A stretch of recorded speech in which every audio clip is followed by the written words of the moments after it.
એક સવાર, એક જીવ અને હોમિયોપેથી. સવારના લગભગ 5:30 વાગે ફોન આવ્યો. અવાજ ગભરાયેલો. ડૉક્ટર સાહેબ, દર્દી બહુ ગંભીર છે, બોલતા નથી, ચાલતા નથી. મેં તરત પૂછ્યું, શુગર? બીપી? જવાબ સાંભળતા જ હૃદય ધડકતું અટકી ગયું. શુગર માત્ર 29. બીપી 176/116. મેં સ્પષ્ટ કહ્યું, તુરંત એડમિટ કરો, આઈસીયુ જરૂરી છે. પણ દર્દી અને પરિવાર એડમિટ થવા તૈયાર ન હતા.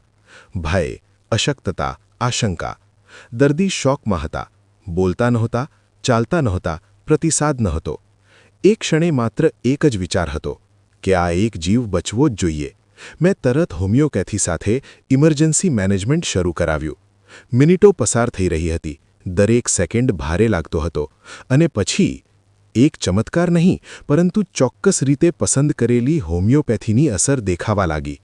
થોડી જ મિનિટોમાં શુગર 29 થી 80 સાથે ઓરલ શુગર પ્લસ હોમિયોપેથી અપાઈ.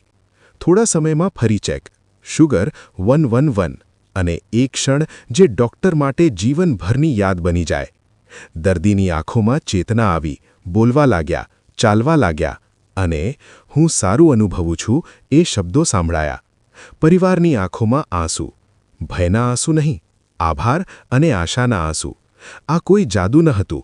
આ હતું સચોટ દવા, સમયસર નિર્ણય અને હોમિયોપેથી પર વિશ્વાસ.